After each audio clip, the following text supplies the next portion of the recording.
रमजान की शुरुआत से फलों की कीमत दोगुनी, लोग परेशान। मुस्लिम समुदाय के पवित्र महीने रमजान की शुरुआत हो चुकी है।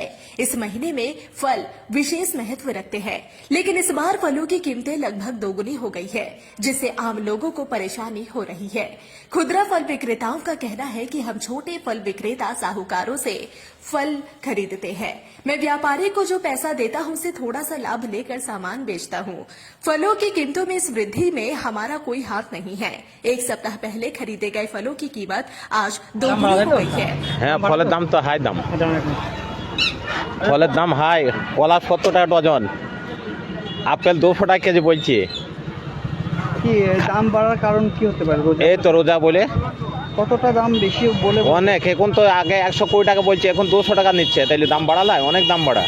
তার থেকে মনে করেন আজকে প্রতিটা মালে 300-400 টাকা করে বাড়া। খাস করে কলাটা দাও মানুষের, গরিব মানুষের খেতে পারবে না, ধরেন যা অবস্থায় গেছে। মানে কলা আমরা কেজি 40 টাকা কেজি মানে কিনা পড়ে গেছি, ধরেন আমাদের 70 টাকা প্রায় 70 টাকা ডজন কিনা পড়ে গেছি। এবার আমাদের ধরে 80 টাকা ধরেন কিনা বেচতেই হবে।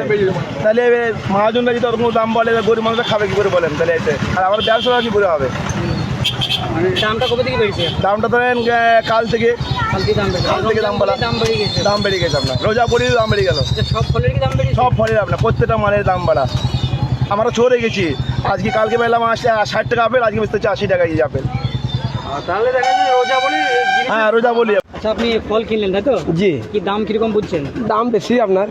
কেন বেশি হওয়ার কারণ? বেশি হওয়ার কারণ আমরা কি করে বলবো আপনার, আমরা তো কিনতে এসেছি, দেখছি দাম হঠাৎ বেশি। মানে রোজা বলে কি? হ্যাঁ, রোজা বলেই বেশি এখন দেখছি, রোজা বলেই দাম বেশি। हमें उम्मीद है कि इस बढ़ती कीमत के कारण हमारी बिक्री पहले की तुलना में कम हो जाएगी। सालार बस स्टैंड के पास एक फल व्यापारी बताते हैं कि जब हम केले लेने जाते हैं तो साहूकार कहता है कि अभी स्टॉक उपलब्ध नहीं है। यदि सभी फलों को इसी तरह संग्रहित किया गया और समय पर बाजार में नहीं उतारा गया तो कीमतें दोगुनी हो जाना स्वाभाविक है।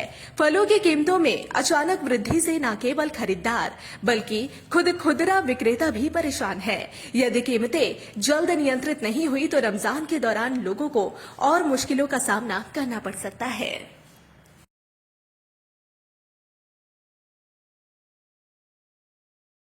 গরিব আশা ধরে আছে, আল্লাহ রহমতের মাস, বরকতের মাস, সবাই খাবে, আর সবাই করি খাবে।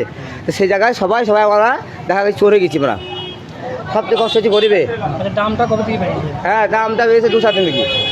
হ্যাঁ, রোজা বলে এই দামটা বাড়ানো? হ্যাঁ, দামটা এবার গরিব মানুষের প্রবলেম হচ্ছে যে তারা গরিব মানুষ হয়তো দিন আনে দিন খায়, তারা রোজা রাখছি, নামাজ পড়ছি, তাদের হয়তো ফলকে জান চাই, তারা খাবে। আর আমরা আশা ধরে বসে আছি রোজা মাসে কিছু করে খাবো।